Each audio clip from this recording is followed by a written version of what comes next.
What's up, YouTube? It's your boy JP's on the keys, and it's too easy back for another video today. I figured I'd do something random.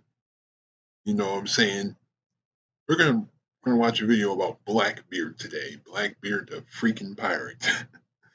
So shout out to Epic History TV. We're gonna look at Blackbeard, the true story. So hopefully it develops into more like different content. Maybe suggest some because I like learning about random stuff and like history and stuff, just random things. So without further ado, leave a like if you enjoyed this video. Also hit that subscribe button if you're new to the channel. But without further ado, let's get to the video.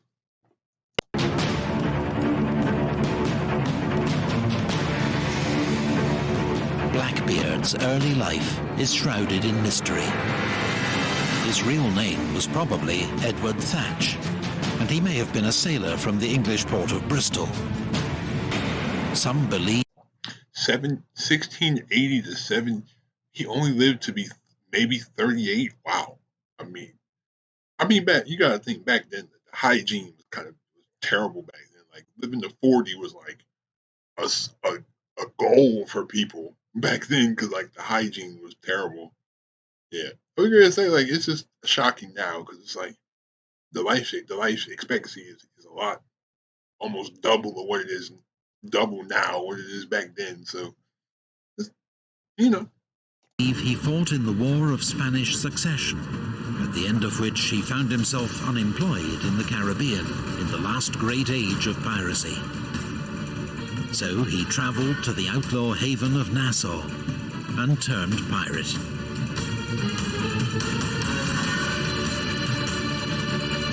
In the spring of 1717, he sailed as second in command to the pirate captain Ben Hornigold. They cruised America's east coast, seizing and plundering 8 merchant ships.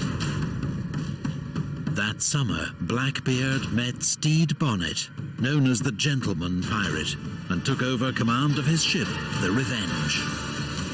Then he returned to terrorize the American colonies once more, capturing 15 ships in just 3 weeks. 15 ships in 3 weeks. Wow.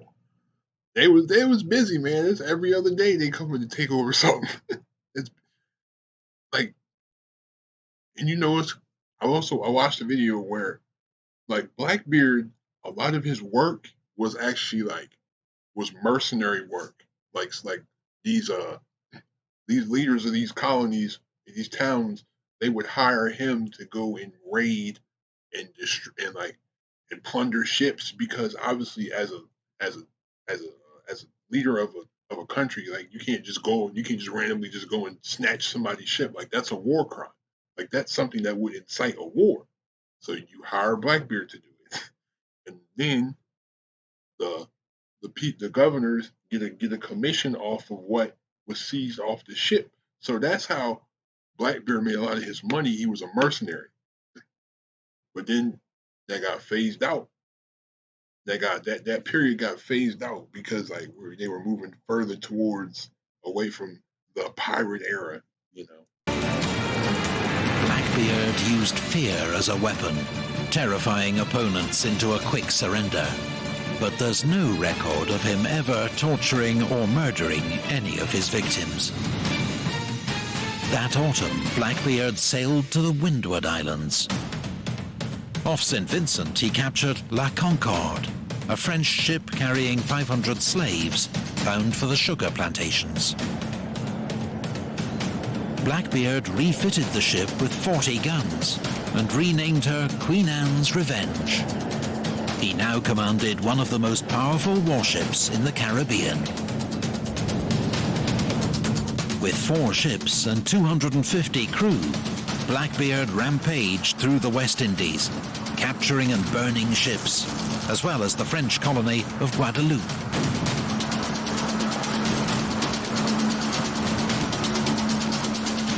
Then he sailed west.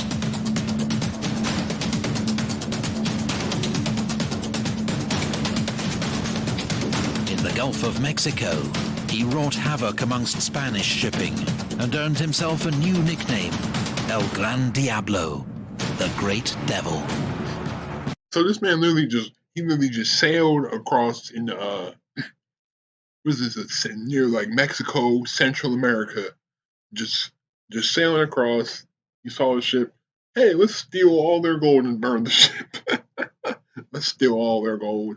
Let's let's let's terrify the crew members and let's burn the ship. And you gotta think those crew members are probably left out at sea since either they were either forced to join his crew or they were like be part of the sea or they would have to swim. And you gotta think this is like an ocean. This is not like no little lake. So you're not gonna be able to swim in that unless you're like Michael Phelps out there. But despite many prizes, morale was low amongst Blackbeard's crew.